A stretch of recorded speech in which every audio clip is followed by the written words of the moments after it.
नमस्ते, थोड़ा मता मता मलाड़ है साढ़े चैनल, साढ़े प्रोग्राम पॉडकास्ट च, जेह्दा नाम है अतिथि दी कुर्सी। अज इस वास्ते बोला ना कि टाइटल तुस पढ़ी लाओ, टाइटल तुस दिक्खी लाओ। अज मेरे शब्दाली डोगरी च इस वास्ते है कि टाइटल तुस पढ़ी लाओ कि साढ़े कन्नै जेह्ड़े अज प्रमुख साढ़े मेहमान न, साढ़ी गैस्ट चेयर च बैठे दे न, ओह् डोगरा हैरीटेज दे मन्ने परमन्ने दे शख्सियत न। उ'नेंगी नॉलेज है डोगरा हैरीटेज दी, बिकॉज मैं भी डोगरा ऐं, मी भी अपने कल्चर कन्नै प्यार है। ये आप सबके लिए था एक स्टार्टिंग, जो हमारे लिए था। जो लोग हमारे जम्मू से बाहर देखेंगे उन सबका फिर से नमस्ते। हमारे प्रोग्राम द गेस्ट चेयर में हमारे साथ हैं श्री कृपाल देव सिंह जी, जो इस समय क्रिएटर हैं, डोगरा हेरिटेज वॉक करते हैं। अगर मैं अकेले ही उनकी उपलब्धि और उनकी शख्सियत के बारे में बताऊं तो शायद बहुत लंबा हो जाएगा इंट्रोडक्शन। सर नमस्ते, थोड़ा नमस्कार जी, आपका प्रोग्राम में स्वागत है द बहुत गेस्ट बहुत चेयर में। धन्यवाद जी। तो डोगरी च अक्सर ना थोड़ा मलाड़ है साढ़े प्रोग्राम मता मता धन्यवाद जी। जी बट हमारा एज ए ऑडियंस पूरे हिंदुस्तान की है, तो जी हम हिंदी में ही करेंगे। जी, बट बहुत जल्दी हम आपसे एक डोगरी में भी करेंगे कि ज़रूर जी, मी ज़रूर भी डोगरी बोलना शैल ज़रूर लगती है। ज़रूर। सर सब कोला पहले क्वेश्चन आता है, क्वेश्चन मेरे चेंज इसलिए हो गए हैं क्योंकि आपने जो अटायर किया है, आपने जो पहना है, हमारा डोगरा कल्चर को ही दिखाता है। तो हम डोगरास कौन हैं? देखिए, डोगरा जो एज ए कौम जिसको डोगरा बोला जाता है, वो एक तो जियोग्राफिकली एक एरिया है जो आपका रामबन से लेके कठुआ तक, और दूसरा वो जो डोगरी बोलते हैं, ठीक। इसमें जात पात या धर्म की बात नहीं है। फिर हमारे समाज में कुछ ऐसे बंटवारे होते हैं कि जैसे कुछ ऐसी संस्थाएं होती हैं, ऐसे लोग भी होते हैं जो कहीं ना कहीं जात पात या धर्म के नाम पर बंट जाते हैं। तो इसलिए वो कुछ ऐसे लोग, वो जो अपने आप को डोगरा कहलाना पसंद नहीं करते, वो उनकी अपनी मनोदशा है। लेकिन डोगरा कौम जिसको हम कहते हैं, वो वही नागरिक हैं जम्मू खित्ते के, जो रामबन से लेके कठुआ तक और आपका भद्रवाह से लेके अखनूर और सुंदरबनी तक जो ये पुतना पूरा एरिया आपका पड़ता है, इसमें जो बशिंदे रहते हैं हमारे, उनको हम डोगरास कहते हैं। मूल रूप से हम डोगरा उसको बोलते हैं जो इस धरती पर रहता है और जो डोगरी भाषा बोलता है। क्योंकि किसी भी संस्कृति का, किसी भी समाज का, उसकी जो अपनी एक पहचान होती है, उसमें उसकी जो बोली होती है, उसका बहुत बड़ा रोल होता है। तो डोगरा वो निश्चित रूप से ज़रूरी है जो कम से कम डोगरी तो बोलता हो और इस खित्ते में रहता हो या रहता आया हो या पहले कभी रहा हो। मान लीजिए जैसे अभी हमारे जम्मू के बड़े सारे बशिंदे जो हैं, वो बाहर के देशों में भी रह रहे हैं।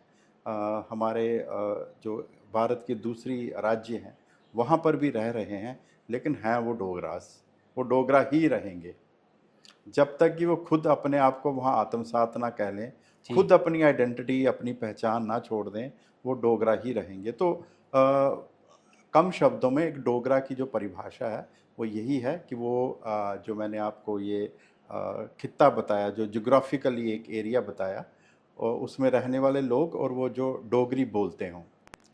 वो जी डोगरास है। जी तभी हमारी डोगरी लैंग्वेज में बोलते हैं कि खंड मिठे लोग डोगरे। जी। हम डोगरा कब से जम्मू कश्मीर के बाशिंदे हैं? आ, देखिए, पहले की बात यह है कि इसमें हमें थोड़ा इतिहास में जाना पड़ेगा, जी। क्योंकि भाषा जो है, डोगरी भाषा जो है, ये ऐसा नहीं है कि मान लो आज से 2000-3000 साल पहले रही होगी, जी। ऐसा नहीं है। जैसे कि हम जानते हैं पुराने समय में जैसे ब्राह्मी भाषा थी, लिपि थी, फिर उसके आगे पाली भाषा हुई या प्राकृत भाषा हुई, कई भाषाएं आई हमारे इस पूरे खित्ते में। इसमें से ही भाषाएं जब बाकी कई संस्कृतियां इसमें आके मिली, या जैसे हमारे मध्य भारत में जब यहाँ पर बाहर के कई आक्रांताओं ने आक्रमण किए, तो बहुत सारे लोग जो थे वो अपने जो राज्य थे, जैसे हमारा मध्य भारत है, राजस्थान है, वहाँ से भी कई समाज के लोग यहाँ आके रहने लगे। और उनको मिला के जो भाषा बनी वो डोगरी थी। और अब बात जो आपने पूछी डोगरा कब से यहाँ पर हैं हाँ जी। या डोगरी भाषा की बात की, तो इसमें हमें हिस्ट्री में ये देखना पड़ता है कि इसका उल्लेख कहाँ से है। क्योंकि कुछ कहानियाँ ऐसी होते हैं जिन्हें हम किंवदंतियाँ बोलते हैं, कि जैसे हमारे बुजुर्ग बात करते हैं, लेकिन ऐतिहासिक रूप में जो डुग्गर शब्द है एक इस्तेमाल हुआ है, वो चंबा में एक कॉपर प्लेट है चंबा के भूर सिंह म्यूजियम में, अच्छा। जिस चंबा की कॉपर प्लेट में द्विगर्त शब्द का इस्तेमाल हुआ है। वो लगभग 11वीं शताब्दी की है, लेकिन वो है तो डुग्गर भूमि जम्मू से रिलेटेड है, लेकिन वो प्लेट जो है कॉपर प्लेट वो है चंबा के म्यूजियम में।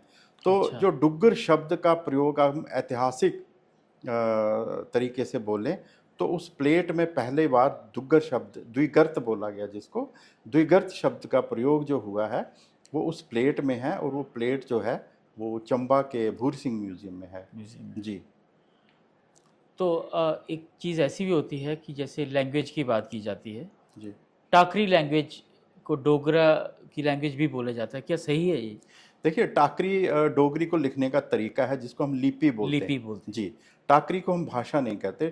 टाकरी जो है वो जो पुराने समय में हमारी डोगरी की अपनी लिपि हुआ करती थी। हमारे खास करके जो दुकानों पर काम हुआ करता था, जो हमारे दुकानदार भाई थे, वो सारा हिसाब किताब अपना टाकरी लिपि टाकरी में में करते लिखते थे। थे। उसको लंडे भी बोलते थे कभी, ऐसा अच्छा। भी था। जी। फिर उसके बाद क्या होता है कि हमारे जो आम लोग हैं, आम जनसाधारण हैं, वो तो टाकरी नहीं सीख रहे, क्योंकि हमारे यहाँ उर्दू का उपयोग होने लगा। फिर अंग्रेज़ों का इन्फ्लुएंस हुआ तो अंग्रेज़ी का भी इस्तेमाल होने लगा। तो भारत का जो स्वाधीनता संग्राम चल रहा था, उसमें बड़ी सारी चीज़ें हिंदी में भी हो रही थी। बिल्कुल। तो जब देश आज़ाद हुआ, उसके साथ एक लगभग 1 महीने के बाद हमारी राज्य भी देश के साथ मिला। उस समय ऐसा सोचा गया, शायद हमारे जो लेखक थे या जानकार थे, हमारे जो पुरखे थे, उन्होंने ये ऐसा सोचा कि चूँकि डोगरी की जो अपनी एक लिपि है, टाकरी लिपि, उसमें यहाँ पर लोग कुछ पढ़ते तो नहीं हैं, पारंगत नहीं हैं, तो डोगरी भाषा को आगे कैसे बढ़ाया जाए? बिल्कुल। तो इसलिए उन दिनों में उन्होंने ऐसा सोचा कि क्यों ना हम डोगरी भाषा के लिए देवनागरी लिपि का इस्तेमाल करें। तो उन्होंने उन्हीं दिनों में देवनागरी लिपि को अपनाया, और फिर जो यहाँ पर जो भी डोगरी का काम होने लगा, जैसे लेखक लिखते थे या कवि थे, जो हाँ। भी लिखते थे, वो सारा काम फिर देवनागरी लिपि में होने लगा। उसका एक फ़ायदा ये हुआ कि जो आम जनता थी, जो टाकरी नहीं पढ़ सकती थी और जो हिंदी पढ़ सकते थे, चूँकि डोगरी हमारी आम जनसाधारण की भाषा थी, तो वो जो देवनागरी लिपि में जब डोगरी को लिखा गया तो आम तो आदमी भी उसको पढ़ने लगा। इससे हमारा जो साहित्य था उसको भी बढ़ावा मिला, साहित्यकारों को भी बढ़ावा मिला। इस तरह हमारी जो टाकरी लिपि थी उसका अभी भी ये है, अभी भी ज़िंदा है। चलन है। कहीं मैं देखता हूँ कभी सोशल मीडिया पर, हमारा जो युवा है, अभी अपनी पहचान को लेकर वो बहुत चिंतित भी है और कोशिश भी कर रहा है। अभी मैंने देखा हमारे बहुत से युवा जो हैं, वो टाकरी लिपि के ऊपर काम कर रहे हैं, और मैं आशा करता हूँ कि बहुत जल्दी इसमें भी पढ़ने वाले, सीखने वाले, सिखाने वाले ऐसे लोगों की तादाद भी बढ़ेगी। बढ़ेगी। जी। और आजकल जम्मू के कई प्रमुख जगहों पे हमें टाकरी लिपि भी देखने को मिल रही जी। है। डोगरास की बात हुई, लिपि की बात हुई। अगर हम जम्मू शहर की बात करें, जी। जम्मू कश्मीर, लद्दाख की बात भी करेंगे, पर सबसे पहले मैं अगर जम्मू शहर की बात करें, जम्मू शहर कितना पुराना है और पुराने नाम जो इस समय शायद कुछ बदल चुके हैं, कुछ नए भी बदले हैं, तो उसका कुछ जानकारी हमारे दर्शकों को दीजिए प्लीज़। हाँ, देखिए जम्मू की मैं अगेन वही बात करूँगा, क्योंकि हम एक पॉडकास्ट पे बैठे हैं और हम ये चाहते हैं कि जो भी लोग इस पॉडकास्ट को देखें, वो हम उन्हें ऐतिहासिक रूप से सही जानकारी दें। बिल्कुल। अब देखिए जम्मू की जब भी बात होती है तो सबसे पहले जो हमारे पास एक किंवदंती है वो है राजा जाम्बूलोचन की, जी। कि राजा जाम्बूलोचन जो हमारा किला है वहाँ बाहू डायनेस्टी थी, और जाम्बूलोचन जी एक बार तवी पार करके इस ओर जहाँ अभी जम्मू शहर बसा हुआ है वहाँ शिकार खेलने के लिए आए, और वहाँ उन्होंने शेर बकरी को पानी पीते हुए देखा है कि तालाब में।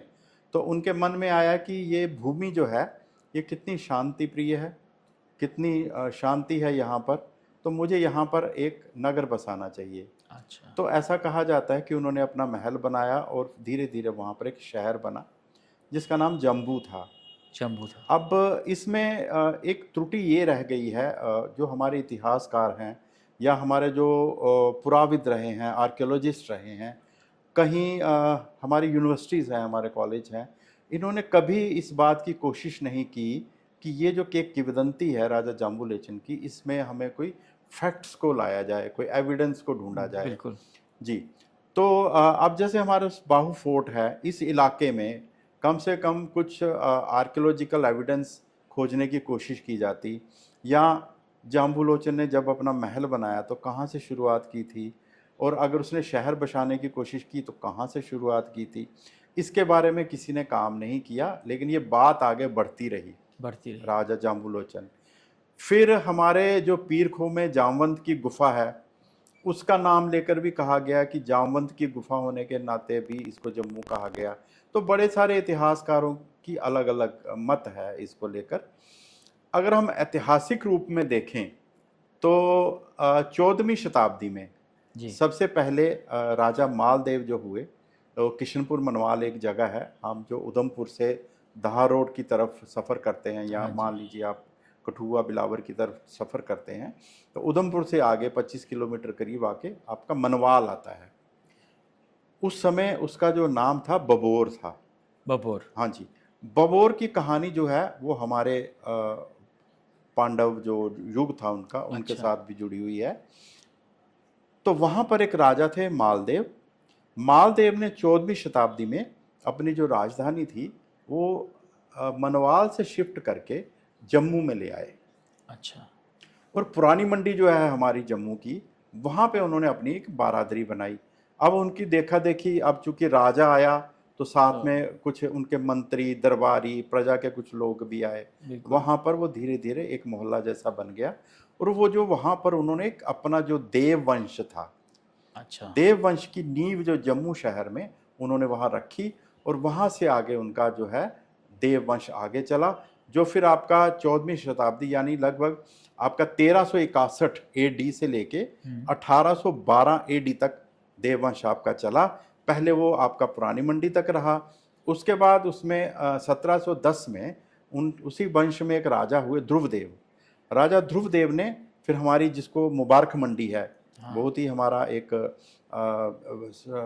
प्रसिद्ध हेरिटेज। विरासत है हाँ हमारी, जी। हमारे राजाओं के महल हैं, और डोगरा सीट ऑफ पावर रही है वो। तो वहाँ पर उन्होंने धीरे धीरे अपने महल बनाना शुरू किया, और फिर इनका शिफ्ट हो गया मुबारक मंडी में। और 1812 तक जो देव डायनेस्टी थी, मालदेव जिसके राजा थे, जी। उनका वो वहाँ पर आधिपत्य रहा। हमारे जम्मू में एक जगह है जिसका नाम है काली जन्नी। हाँ ये बिल्कुल। पुरानी मंडी के साथ ही पीछे गली में है। वहाँ एक बहुत बड़ा पत्थर पड़ा हुआ है। ऐसा कहा जाता है कि ये पत्थर जो है ये मालदेव ने तवी से उठा कर लाया था, और वहाँ पर वो रखा हुआ है उसको। अब वहाँ एक कुछ लोगों ने छोटा सा मंदिर बना दिया है, और उसको आज भी काली जन्नी बोलते हैं। जन्न जो शब्द है ये डोगरी में पत्थर को बोलते हैं, जन। जन्न। जी। अच्छा। तो ज आधा न, फिर पूरा न, जन। जन्न।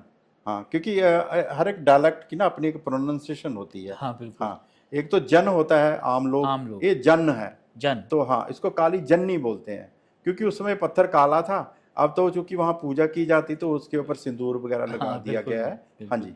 तो इस तरह ये जम्मू शहर का है।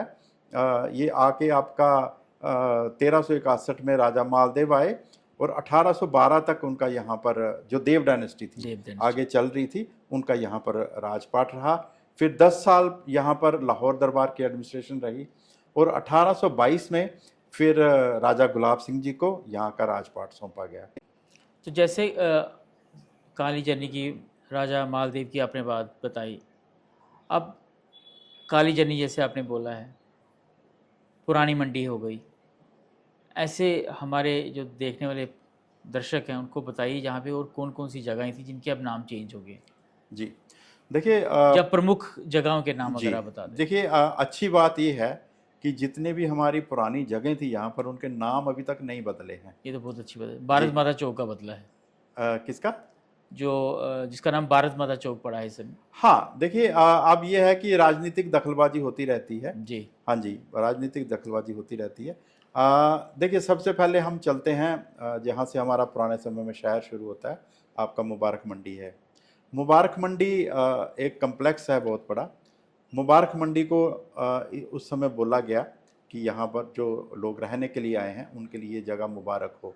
तो लोकली जम्मू के अंदर जो अच्छा। आम जनता है और जो आपका पब्लिक ट्रांसपोर्ट है वो उसको मुबारक मंडी के नाम से जानते हैं। मान लीजिए आपको गांधीनगर से वहाँ जाना है तो आपको बोलना पड़ेगा मुझे मुबारक मंडी जाना है। हाँ बिल्कुल। जी। इसके अलावा जो मुबारक मंडी के आसपास लोग रहते हैं वो उसको मुबारक मंडी कम बोलते हैं, राजेदी मंडी ज़्यादा बोलते हैं। जो आगे पीछे रहते हैं। हाँ, और अच्छा। ख़ास करके वो लोग जो महलों में उस समय काम करते थे, क्योंकि मुबारक मंडी के आसपास जो बिल्कुल उसकी दीवारों के साथ लगते हुए मोहल्ले हैं, हाँ जी। ये वही लोग हैं जो महलों में काम करते थे। ठीक। और इसलिए वो साथ में बसाए गए थे कि वो जल्दी से काम पर पहुंचे, पहुंच क्योंकि सके। पुराने समय में उन दिनों आपका ट्रांसपोर्टेशन की ऐसी सुविधाएं नहीं थी, तो महलों के पास ही उनके रहने के इंतज़ाम थे। तो वो उसको बोलते हैं राजेदी मंडी। तो ये दो नाम हो गए। सरकारी तौर पर इसको बोलते थे ओल्ड सेक्रेट, इसी मुबारक मंडी को, ठीक। क्योंकि जब न्यू सेक्रेट बना तो ये हो गया ओल्ड ओल्ड सेक्रेट। अच्छा, राज परिवार इसको बोलते थे और पोस्टल एड्रेस जो है इसका वो है दरबारगढ़। अच्छा। यानी अगर यहाँ कोई डाक आती है उसके ऊपर जो स्टैंप लगती है वो दरबारगढ़ की लगती है। ये ऐसे नाम थे जो बड़े प्रचलित थे। इसके अलावा इसको नई मंडी भी बोलते थे जब जिन दिनों बन रही थी। अच्छा। जी। आपको पता है जैसे हमारे यहाँ एक पुरानी मंडी है, हाँ बिल्कुल है। पुरानी मंडी को अब मैं कहीं एक बार एक वीडियो देख रहा था तो पुरानी मंडी के बारे में एक सज्जन थे, वो कुछ बता रहे थे लेकिन वो कुछ ठीक से नहीं बता पाए। जी। पुरानी मंडी को पुरानी मंडी उस समय बोला गया जब मुबारक मंडी नई मंडी बनने लगी। तो उसको पुरानी मंडी बोला गया। ये क्योंकि यहाँ मालदेव के महल थे तो ये भी मंडी थी वो भी मंडी थी, तो डिफ्रेंशिएट करने के लिए कि ये पुरानी मंडी है वो नई मंडी है। मंडी शब्द क्या है? मंडी शब्द उस जगह को बोलते हैं जहाँ बहुत सारी राजपूत फैमिलीज रहती हैं। अच्छा। हाँ, जैसे अगर आप कभी सांबा की तरफ जाएं जी। तो वहाँ 22 मंडियाँ हैं, अच्छा। अलग अलग नामों से 22 मंडियाँ हैं। ऐसे ही गुड़ा सलाथिया, हाँ। वहाँ पर भी ऐसे मंडियाँ हैं। मंडी मंडी शब्द लगता है जहाँ पे आपका छोटा सा मार्केट हो, घर हो काफ़ी सारे, बट ज़्यादातर वहाँ राजपूत फैमिलीज रहती तो हैं। वो शब्द मंडी बनाया गया। मंडी ऐसे बोलते थे उनको। जी। जी। इसके अलावा जो परिवार में इस्तेमाल होता था, मुबारक मंडी को बोलते थे ऊपरली मंडी, अच्छा। ऊपर वाली, ऊपर वाली मंडी। और इसको बोल रहे थे चिगड़ली मंडी। अब चिगड़ली मैंने जो शब्द यूज किया ये ठेठ डोगरी का है। अच्छा। हाँ, ये हो गया नीचे वाली मंडी। ठीक, जो आम शायद डोगरों को भी नहीं पता, हाँ मुझे भी नहीं पता। हाँ जी, चिगड़ली हम बोलते हैं जो नीचे है, तो इसको नीचे वाली मंडी भी बोलते थे, उसको ऊपर वाली मंडी भी बोलते थे। ठीक। ये पुरानी मंडी हो गई और वो बन गई नई मंडी। तो इस तरह से मुबारक मंडी के भी इतने नाम हैं। इसके बाद मुबारक मंडी से जब आप बाहर निकलते हैं तो पंचतीर्थी की तरफ चलते हैं, तो पंचतीर्थी में 5 मंदिर थे हमारे पास, इसलिए उसको पंचतीर्थी बोला जाता था। ठीक। जी।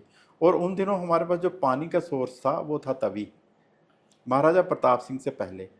महाराजा प्रताप सिंह के समय में यहाँ बिजली का पावर स्टेशन बन गया था। हमारी जो नहर है वहाँ पर वो अभी भी है, वो बिजली आने लगी थी। तो फिर क्या हुआ था, जहाँ जहाँ मोहल्ले थे, घर घर में नहीं मोहल्लों में पानी के कनेक्शन लग गए थे। अच्छा। हाँ, उन थोड़ा यहाँ अंग्रेज़ों की जो एडमिनिस्ट्रेशन थी ना, उनका काम करने का जो तरीका था, जब हमारे राजा महाराजा दिल्ली में जब दरबार लगता था वहाँ जाते थे, वहाँ देखते थे कि यहाँ एडमिनिस्ट्रेशन कैसे चल रहा है, हम इसमें क्या कर सकते हैं, कैसे नए डिपार्टमेंट खोल सकते हैं। उनमें जैसे वाटर वर्क्स हुआ करता था जिसको आजकल हम जल शक्ति बोलते हैं। हाँ, उन दिनों उसको वाटर वर्क्स बोलते थे। तो ये डिपार्टमेंट ऐसे खुलते गए और ऐसा ये आगे होता गया। फिर उसके बाद हम थोड़ा नीचे आ जाते हैं पंचतीर्थी कि तो आ जाता है कच्ची छावनी। कच्ची छावनी। कच्ची छावनी में ये था कि यहाँ टेम्परेरी जो था फौज हुआ करती थी। यहाँ पर आजकल आपका वुमेन कॉलेज बना है। हाँ जी बिल्कुल। तो यहाँ टेम्परेरी फौज हुआ करती, इसलिए कच्ची शब्द यूज हुआ कि कच्ची छावनी। हाँ, छावनी मतलब आर्मी का जहाँ पे लोग। हाँ हाँ जी, हाँ जी, इस तरह से। इसके अलावा फिर जब आप पक्काडंगा की तरफ से चलते हैं, हाँ, शहर क्योंकि शहर बहुत छोटा था उस समय, यही था आपका जैन बाजार, पक्काडंगा, पुरानी मंडी। पुरानी मंडी से नीचे आके आपका गुम्मट का जो गेट है, हाँ, वहाँ शहर आपका खत्म हो जाता था। यही रास्ता था, इतना ही शहर था। अच्छा इवन आपका कच्ची शोनी भी शहर नहीं था, यहाँ पर भी आर्मी थी। अच्छा। जी। तो जब आप वहाँ से चले तो सबसे पहले आपके लेफ्ट में आ गया जैन बाज़ार, जिसको ठेठ भाषा में उस समय एक्चुअली बोलते थे पावड़ेदा बाज़ार। पावड़े जैनियों को बोलते हैं। अच्छा ठीक है जी। तो उसके बाद आपका आ गया पुरानी मंडी, और उसके पीछे आपका आ गया पक्का डंगा। पक्का डंगा उसको इसलिए बोलते थे क्योंकि वहाँ पर जो माता लक्ष्मी का जो मंदिर बना है, हाँ उसको जी, बनाने से पहले वहाँ एक पक्का चबूतरा बना था। ठीक है उसके ऊपर आप कभी वो अगर वहाँ जाएं जी। तो शायद वो पहला मंदिर है जो नीचे ग्राउंड फ्लोर में नहीं है, वो ऊपर है। ऊपर है, अच्छा, तो इसलिए जी। इसको पक्का डंगा हाँ, बोला क्योंकि गया। वो डंगा जो डंगा, शब्द है ना, हाँ। हमारे यहाँ क्या है कि चौरस या पत्थरों का किसी का भी चिन्ह लेते हैं बैठने के लिए, तो हमारे जो गांव वगैरह है वहाँ जैसे कोई पीपल का पेड़ है वहाँ तो बैठते हैं उसके लोग। आगे पीछे जैसे डंगा बांध दिया। बिल्कुल बिल्कुल। आजकल भी डंगे बांधते हैं, जैसे कभी जमीन का कहीं इरोजन हो रहा है हाँ वहां भी डंगा बांध देते हैं प्रोटेक्शन के लिए, बिल्कुल, तो इसलिए उसको बोला गया पक्का पक्का डंगा। डंगा। जी। इसी तरह से हम जब वहाँ से जैन बाजार से नीचे चले तो आपकी आ गई सराजें दी टक्की। हाँ ठीक है जी। सराज आपके क्या था कि यहाँ पर कुछ कारीगर होते थे जो चमड़े का काम करते थे। अच्छा जी। तो इसलिए वो सराजों की टक्की हो गई। ठीक। सराजों की टक्की जब नीचे खत्म होती है, आगे आपका आ जाता है खटीकों का तालाब। खड़ी कोंदला, ठीक है। ठीक है। आज भी वो ये सारे नाम अभी नाम चलते अभी हैं है। चलते हैं। तो खड़ीकों के हाँ जी। तालाब की क्या खटीकों विशेष? के तालाब में क्या था, ये भी वही थे सराज और खटीक, ये चमड़े का काम करते थे। लेकिन जो राह चमड़ा होता था ना, तो जी। वो सबसे पहले खटीक उसको साफ करता था, तो अच्छा, उसके लिए काफी पानी की जरूरत होती थी, तो इसलिए वो खटीकों का तालाब है उस जगह का नाम। जो आज है तालाब इस नहीं, समय? अब तो नहीं है। अच्छा, अब नहीं है। तो उस समय वहाँ तालाब हुआ करता था, वो चमड़े को तैयार कर देते थे। उसके आगे का इस्तेमाल कौन करते थे? सिराज। सराज, तो बिल्कुल। वो उस चमड़े के आगे जो कुछ बनाना होता था वो उसका बना लेते थे। जी। फिर वहाँ से अगर हम नीचे चलें तो आपका आ गया लखदाता बाज़ार। हाँ बिल्कुल, लखदाता बाज़ार आ गया, पीर मिठा की दरगाह है उनके बीच में। पीर मिठा फिर आ उसके गया। आगे आपका आ गया राजेंद्र बाज़ार। राजेंद्र बाज़ार का पुराने समय में नाम जो था वो था उर्दू बाज़ार। उर्दू बाजार। हाँ, ऐसा कहा जाता है कि उस समय यहाँ पर ऐसे कुछ लेडीज़ थी जो नाच गाना वगैरह करती थी, हाँ तो जी, लोग जो अपने एंटरटेनमेंट के लिए जाते थे, हाँ जैसे कभी फिल्मों में भी दिखाते हैं कि तवाइफें होती हाँ हैं, हाँ, वो बिल्कुल नाच बिल्कुल। गाना करती तो हैं। ये था वो उर्दू हाँ बाजार। हाँ हाँ जी, इसको उर्दू बाज़ार भी बोला करते थे। तो हमारे यहाँ एक बड़ी मशहूर गायिका हुई हैं मल्लिका पुखराज। हाँ, हाँ, उनका घर भी यहाँ कहीं सी गली में है, अभी भी है घर। तो अच्छा, जिन सज्जन ने वो खरीदा है उन्होंने उसको वैसे ही अभी रखा हुआ है, संजो कुछ के तोड़, रखा है। हाँ, तोड़ फोड़ उन्होंने नहीं की है। इस तरह से फिर हम नीचे चले जाते हैं। फिर एक गंडू की छावनी आ जाती है जो आपकी जीवल चौक के साथ में है। तो ये एक युद्ध हुआ था, उसमें एक कर्नल गंडू ठाकुर थे, अच्छा, वो और 4 सिपाही उसके जो बच के आए थे युद्ध में से, तो उनके नाम पर ये छावनी बनी थी, वो यहीं ठहरे थे आके, तो उसको गंडू की छावनी। जो जीवल चौक आपके 2 हैं, एक नीचे है, यहाँ से आपका पुल शुरू होता है, ठीक, यहाँ पर आपका प्रेस क्लब है। हाँ जी, वो जो चौक है, वो जो एरिया है जहाँ आजकल अंदर कुछ ऑफिसेज भी बने हैं, बाहर दुकानें हैं, उस एरिया को बोलते हैं गंडू की छावनी। आज उसको कोई गंडू की छावनी नहीं बोलते, पता ही नहीं है। वो शायद डोगरा चौक हो गया है। हाँ जी, हाँ। तो ऐसे नाम हमने सुने हैं क्योंकि हमारे समय में ये नाम प्रचलित थे, चलते थे और लोग सुनते थे और इसको। कुछ उसमें से आज भी चल रहे हैं, हाँ जी। जैसे दोंथली बाजार हो गया, हाँ जी। तो आप देखिए जैसे आपका राज तिलक रोड आ गया, राय तिलक। क्योंकि राज तिलक रोड इस पुरानी मंडी के साथ में है। क्योंकि जितने भी राजा हुए ना, इवन आपका जो देव डायनेस्टी के बाद जो आपके राजा हुए थे, वो भी देव डायनेस्टी के, जैसे महाराजा गुलाब सिंह जी का जो वंश आगे चला, लेकिन इनको डोगरा वंश बोला गया कारण? क्योंकि ये फेमस थे as a Dogra brothers Lahore Darbar में। हाँ, अच्छा, हाँ हाँ, हाँ, बिल्कुल तो मैंने इनको डोगरा वंश बोला गया। तो फिर भी महाराजा हरि सिंह तक ऐसा था कि जितने भी फंक्शन होते थे, वो फंक्शन सारे जो हैं वो होते थे मुबारक मंडी में, ठीक, लेकिन राज तिलक यहीं पर होता था, जो मालदेव वाला बरादरी थी यहाँ बराबर, पर, तो इसलिए उसका नाम राय तिलक पड़ा हुआ। इसलिए उस रोड का नाम है राज तिलक रोड। हाँ, तो इस तरह से यहाँ पर काफ़ी पुराने अभी भी हैं।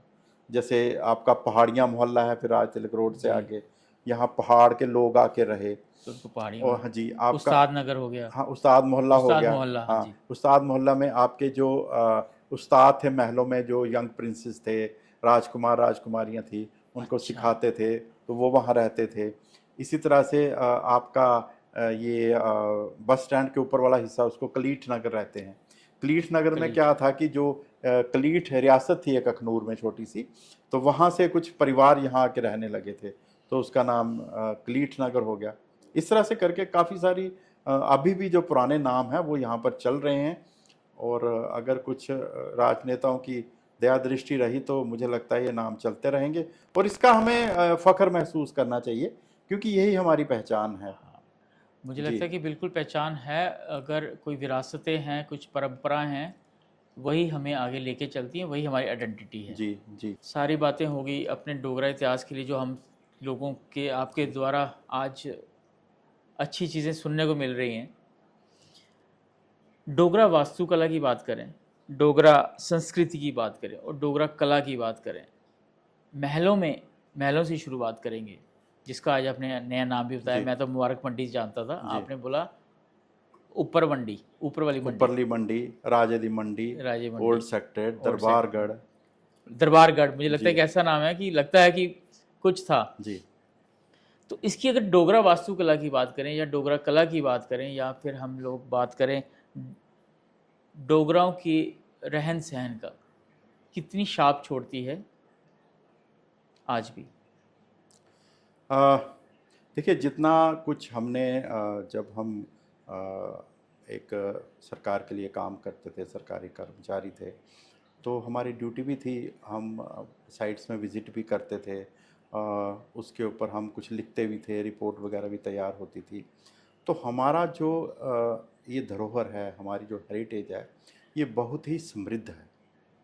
लेकिन ये वही जान पाएंगे जो इससे जुड़ेंगे और इसको स्टडी करेंगे। आप महलों की बात करें, मंदिरों की बात करें, या जो भी हमारे पुराने चीज़ें हैं। पुरावस्तुएं हैं, हाँ हाँ। सभी जितने भी हमारे पुरावशेष हैं, आर्कियोलॉजिकल एविडेंस हैं, जितने भी हैं, हम मान लीजिए जैसे हम क्रिमची मंदिर की बात करते हैं, हमारे मनवाल के जो मंदिर हैं, हमारी मुबारक मंडी है जो कि शहर में ही है। इसके अलावा हमारा बाहू फोर्ट है, हमारे काफ़ी जगह पर किले हैं जम्मू में। मैं आपको बता दूं कि जम्मू में 100 से ज़्यादा किले हैं।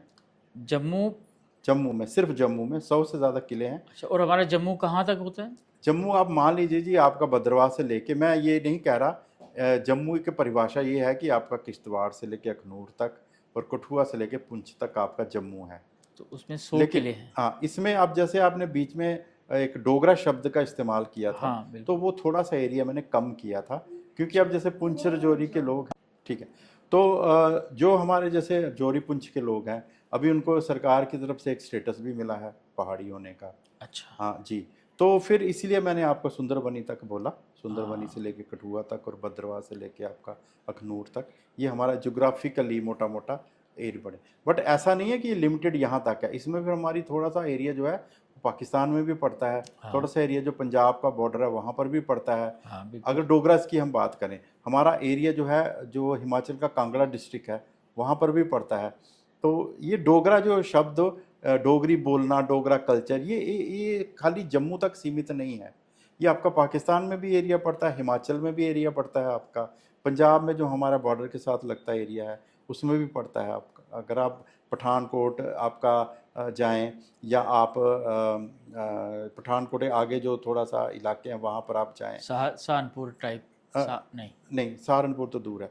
तो यहाँ अगर आप देखेंगे कि उनका जो पंजाबी बोलने का तरीका है ना, वो वैसा नहीं है जैसा पटियाला में बोली जाती है या अमृतसर में हाँ बोली मिक्स जाती है है। वो शायद। हाँ जी, तो वो थोड़ा सा आपको लगेगा कि ये बंदा डोगरी भी बोल रहा है और बीच में पंजाबी भी बोल रहा है। बिल्कुल बिल्कुल। इस तरह से वहाँ पर है।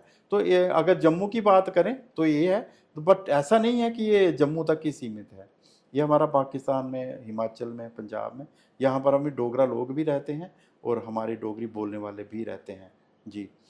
इसके अलावा जो हम बात कर रहे थे कि डोगरी विरासत की बात कर रहे थे, तो डोगरी विरासत कोई भी हो, उसको हम दो भागों में विभाजित करते हैं।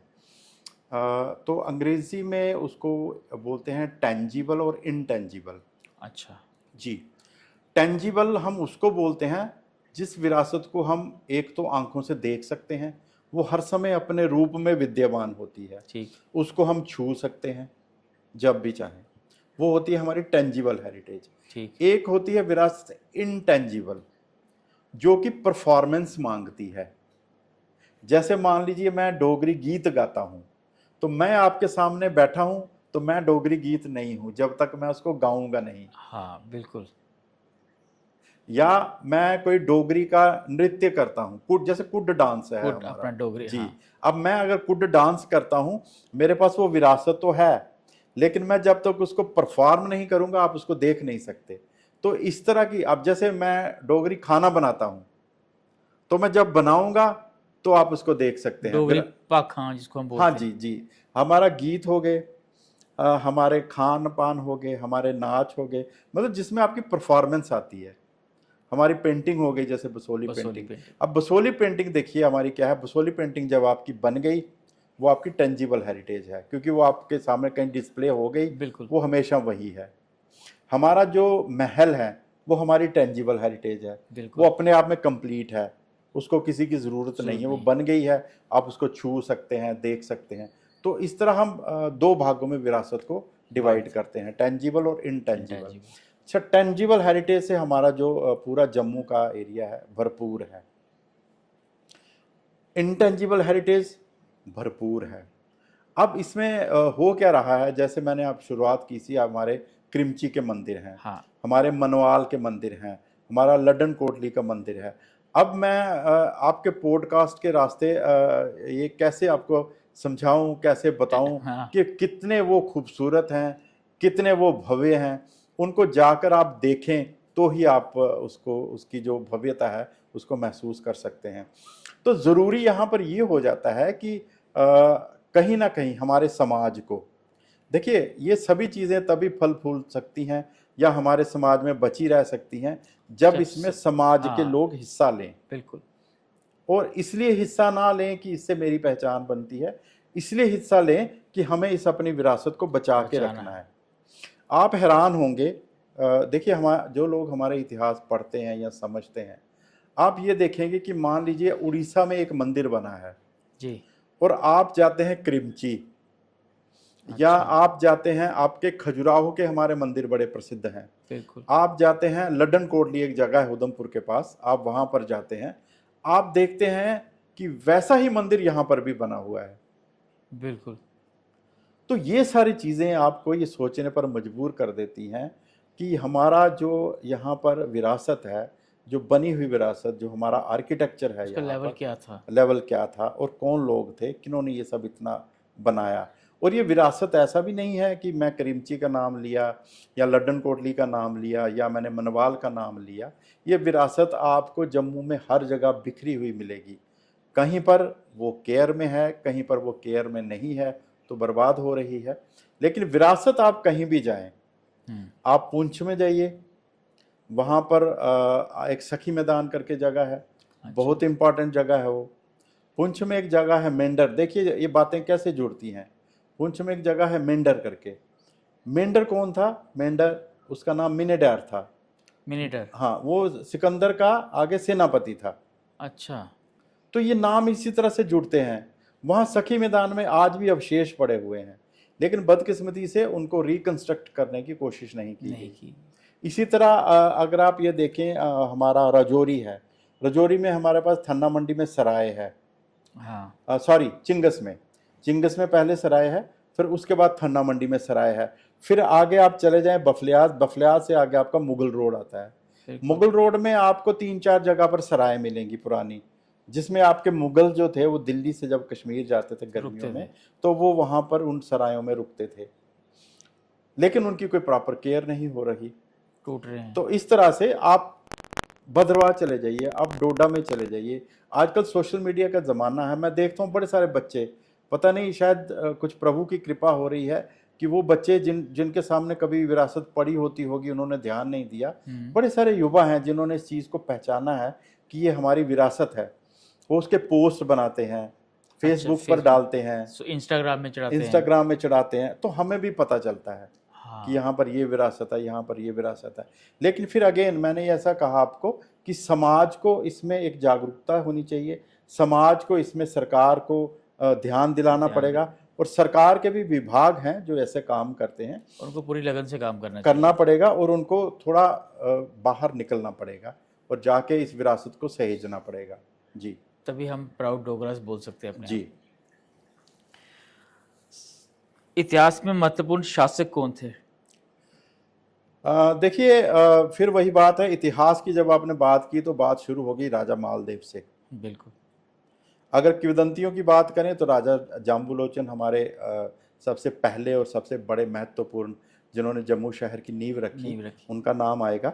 फिर उसके आगे जब इतिहास की बात चलेगी तो राजा मालदेव का नाम आएगा, जिन्होंने जम्मू में यहाँ पर नींव रखी थी। अब इसमें देखिए क्या हो रहा था उन दिनों, कि हमारा जो सेंट्रल इंडिया था, मध्य भारत था, पंजाब का, राजस्थान का, गुजरात का इलाका, उन दिनों ये मेडिएवल पीरियड था, जिन दिनों काफ़ी सारे बाहर के आक्रमणकारी यहाँ पर आ रहे थे। राजा मालदेव के ऊपर भी आक्रमण हुए हैं, उनकी भी बड़ी कहानियाँ हैं, लेकिन वो दिल्ली तक कैद भी रहे हैं मालदेव। हाँ जी, लेकिन फिर वो छूट के वापस आए। उन्होंने यहाँ से वापस नहीं गए वो बबौर में, वो यहीं पर रहे और अपने राज्य को और सुदृढ़ किया। राजा मालदेव के बाद उनके जो आगे वंश आगे चला, उसमें फिर दूसरे राजा जिनको मैं इम्पोर्टेंट मानता हूँ वो है राजा ध्रुवदेव। उनको इम्पोर्टेंट मानने की वजह ये है कि उन्होंने मुबारक मंडी का निर्माण शुरू किया 1710 में। ठीक। फिर आगे इनके वंश के आगे चले तो उनके आगे आ जाते हैं राजा रंजीत देव, जिनको अब आप राजा के बजाय महाराजा बोल सकते हैं, क्योंकि उन्होंने विरासतें। हाँ, उन्होंने क्या किया, महाराजा रंजीत देव जी ने, उन्होंने अपने जितनी भी छोटी छोटी रियासतें थी उनको इकट्ठा किया और जम्मू तक, जम्मू जितना भी था इकट्ठा किया और एक छत्र जम्मू का राज्य स्थापित किया। और ऐसा कहा जाता है कि राजा रंजीत देव के समय में हाँ यहाँ पर काफ़ी सूफी संत भी आए, क्योंकि उन दिनों हमारा जो सेंट्रल इंडिया था यहाँ काफ़ी सारे हमले हो रहे थे, बड़ी अशांति थी, तो बड़े सारे लोग, वो लोग जम्मू में भी आए, वो लोग हिमाचल में भी गए। और ये वही पीरियड था जब यहाँ पर आपके मिनिएचर आर्ट जो है वो डेवलप हुआ, क्योंकि आर्टिस्ट को काम करने के लिए शांत जगह चाहिए, तो वो बाकी एरिया से उठ के इस तरफ हाँ, क्योंकि वहां पर अफरा तफरी थी, पैट्रोनेज नहीं थी, अब राजा नहीं रहा है, हमले हो रहे हैं, तो कलाकार अब कलाकार जो है उसका काम वो तो यही कर सकता है, वो तो अब जाके खेती बाड़ी नहीं करेगा और माहौल भी ऐसा नहीं है कि कुछ किया जाए। तो जम्मू में और हिमाचल में, और उत्तराखंड थोड़ा दूर पड़ता था तो वहाँ तो कम है, लेकिन हिमाचल में बहुत ज़्यादा है। चंबा जैसे आपने बताया हाँ था जी, शुरू में, चंबा, कांगड़ा, वहाँ पर ये स्कूल जो थे हमारे आर्टिस्टों ने वहाँ पर शुरू किए, स्कूल ऑफ हाँ, आर्ट। School of art. जैसे हमारे जम्मू में सबसे अच्छा, सबसे जो प्रसिद्ध स्कूल था वो बसोली स्कूल ऑफ आर्ट हुआ। ऐसे हिमाचल में आपका चंबा का हुआ, गुलेर का हुआ, कांगड़ा का हुआ, इस तरह से बिलासपुर इस तरह से हुए। कुछ छोटे छोटे स्कूल भी थे, जैसे हमारे यहाँ जम्मू में मानकोट भी था, जिसको आजकल रामकोट बोलते हैं, वहाँ पर भी एक पेंटिंगें बनी है वहाँ पर भी। इसके अलावा राजा रंजीत देव के एक भाई थे, वो भी उनके पास नैनसुख ने काम किया। नैनसुख जो थे बड़े कमाल के आर्टिस्ट थे, बड़े कमाल के आर्टिस्ट थे। तो वो जो उनके राजा थे जिनके साथ वो रहते थे, वो एक लेटर स्टेज में फिर वो उन्हीं के लिए काम करते थे। अच्छा। सरोटा में उनके लिए काम किया, आपके सुरुईसर में वो आए, वहाँ पर उनके लिए उन्होंने काम किया, तो उनके लिए उन्होंने काम किया। आप कभी अगर सुरुईसर जाएं तो सुरुईसर के इलाके में आज भी उनकी बरादरी के जो निशान हैं वो आज भी मौजूद हैं। किस जगह पे? सुरुईसर में आप जब मेन बाजार से निकल के चले जाए ना आगे, फिर वो इलाका जो रोड आगे मानसर को जाता है, हाँ जी, वहाँ से एक लेफ्ट को रास्ता जाता है झील के साथ साथ। अच्छा जी। वहाँ से आपको 100 कदम जाके वहाँ घर हैं कुछ, उनके पीछे है, वो थोड़ा जंगल वाला इलाका है, वहाँ पर आज भी उनकी बरादरी के निशान हैं। अच्छा। हाँ, तो एक हमारे अधिकारी थे, केएस अधिकारी नागेंद्र सिंह जी, उनके साथ काफ़ी डिस्कशन हुई इस मामले पे, तो उन्होंने एक बड़ा अच्छा काम किया। वो मानसर सुनिसर डेवलपमेंट अथॉरिटी के सीईओ जब बने तो उन्होंने नैनसुख के नाम से एक वहाँ पर एक ओपन एयर ऑडिटोरियम टाइप बनाया वहाँ अच्छा, पर। अब देखिए ये सारी चीज़ें जो हैं ये हमारे आम लोगों को नहीं पता है, बिल्कुल भी नहीं पता है। इसके अलावा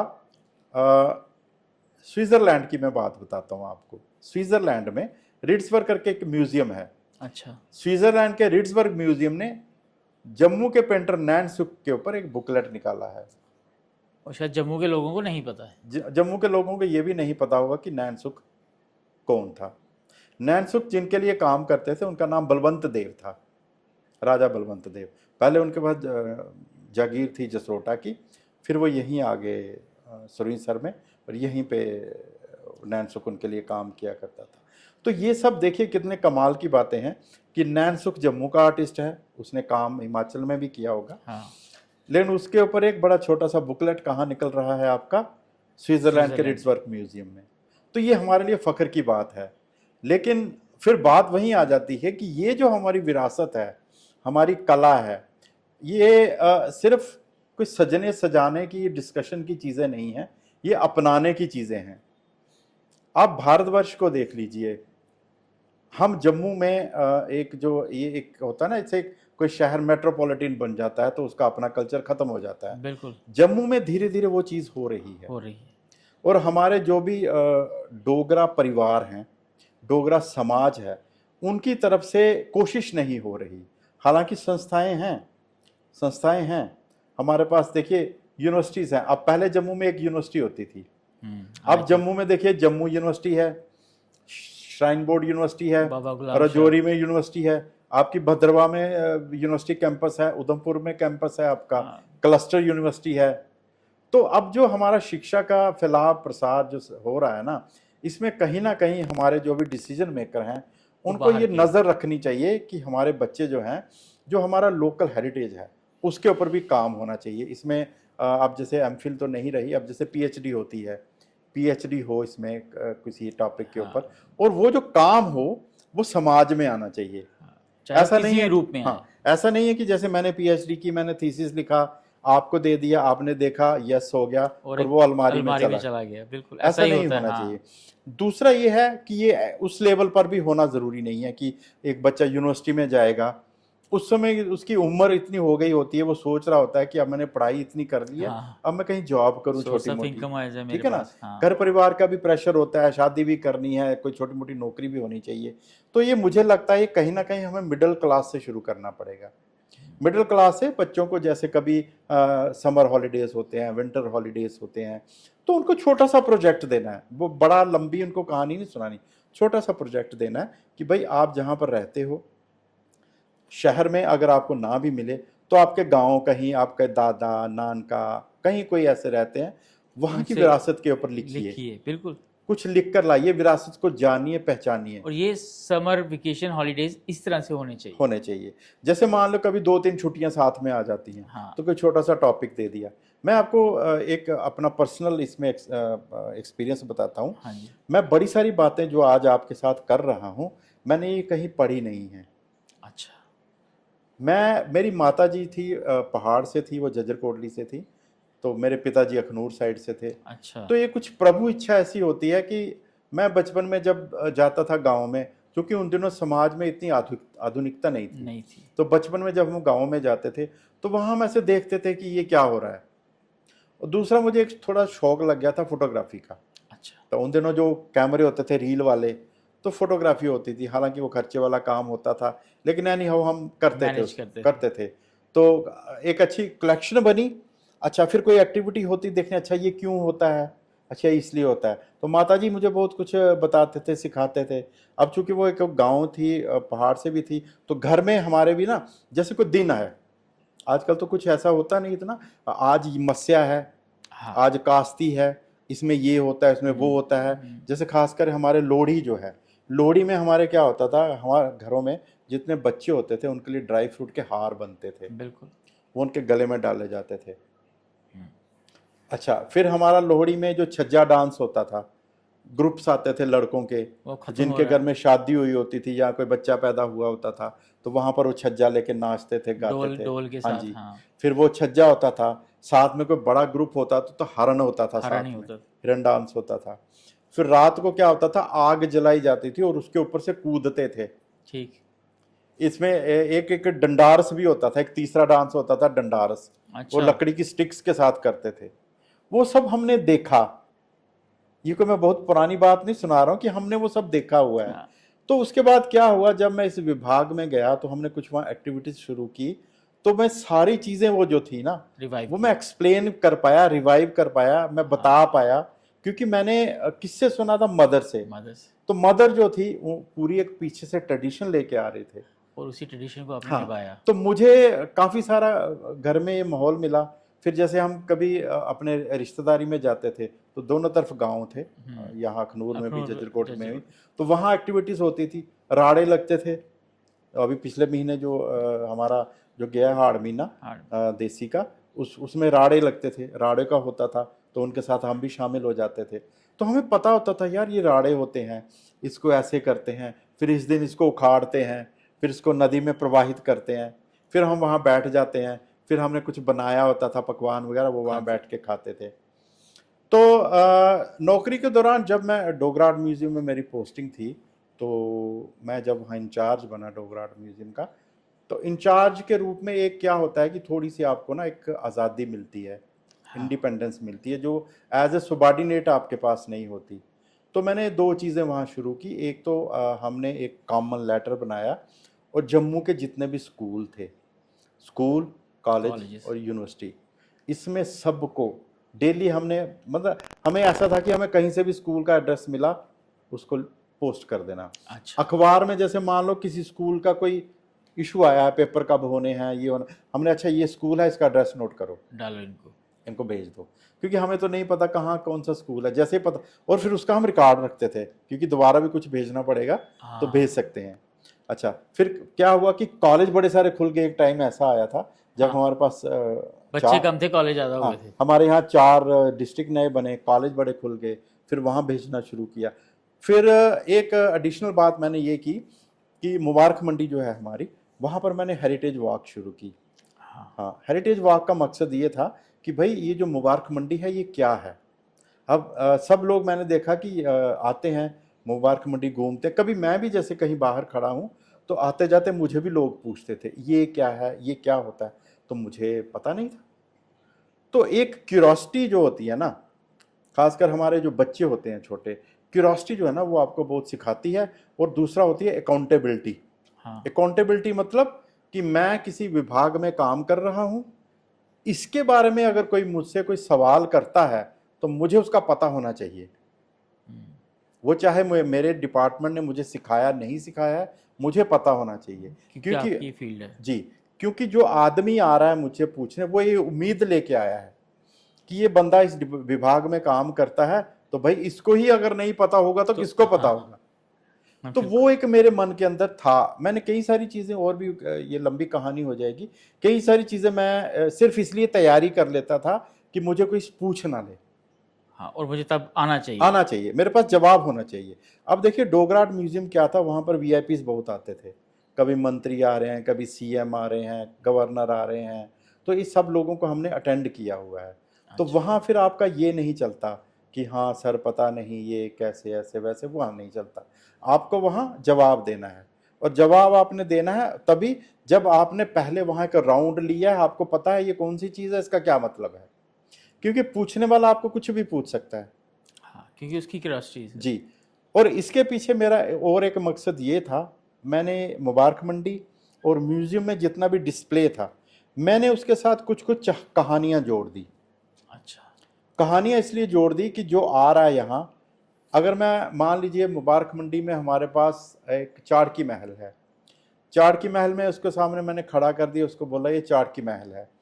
अब देखिए एक बच्चे के लिए वो एक बिल्डिंग से ज़्यादा कुछ नहीं है, वो उसकी वास्तुकला को नहीं समझता है, उसकी हिस्टोरिकल इम्पोर्टेंस को नहीं समझता है। ना समझ आ सकती हाँ कि जी, छोटा बच्चा है। तो उसके लिए क्या है, उसके साथ कोई कहानी जुड़ी है, वो पता की, वो सारी जब एक्सप्लेनेशन जब चाड़की पैलेस की हमने दी, तो उसके साथ वो कहानी भी बताई कि अच्छा, भाई ये जो है ये सिर्फ ऐसा नहीं है कि महाराजा ने अपनी रानी के लिए महल बना महल दिया। बनाया। बहुत से महल हैं मुबारक मंडी में, लेकिन ये ऐसे इंपॉर्टेंट है, इसलिए इंपॉर्टेंट है। हमारे मुबारक मंडी में राजा राम सिंह जी का एक महल है। तो राजा राम सिंह जी क्या करते थे कि जब वो बाहर से आते थे घोड़े के ऊपर, तो वो घोड़े पर बैठ के महल फर्स्ट तक। फ्लोर के ऊपर जाते थे, हाँ, बिल्कुल। क्योंकि उनका जो रहना सहना था ऊपर था। फर्स्ट। तो ये एक कहानी है। अब किसी बच्चे को बोला ये राजा राम सिंह का महल है, हाँ ठीक है, हाँ, खत्म हो गया। खत्म हो गया। लेकिन जैसे उसको बोला कि राजा राम सिंह जी इसमें फर्स्ट फ्लोर के ऊपर घोड़ा लेके जाते थे। हाँ, क्योंकि आजकल के बच्चों ने फिल्मों में हीरो को देखा है अपनी गाड़ी में, जैसे जी 70 की दशक में एक्टर अपनी गाड़ी से कमरे तक जाता था। जी जी वही, और राजा महाराजा की जी। बात ही कुछ हो रहा तो इस तरह से उसको ये थोड़ा इंटरेस्टिंग लगा, अच्छा हाँ। यार वो फर्स्ट फ्लोर पे घोड़ा ले जाता था, तो एक इंटरेस्टिंग बात हो गई।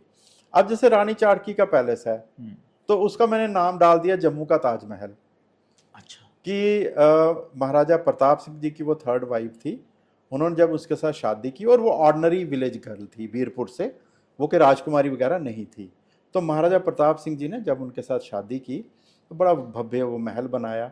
फिर उसके अंदर उनको लिफ्ट लगा के दी, वो 5 मंजिला महल था, वो लिफ्ट भी अभी लगी हुई है, हालांकि वो ख़राब है, चलती नहीं है, लेकिन लिफ्ट भी अभी लगी हुई है। तो बच्चों को क्यूरियोसिटी होती है, अच्छा यार उस समय भी लिफ्ट चलती थी यहाँ पर।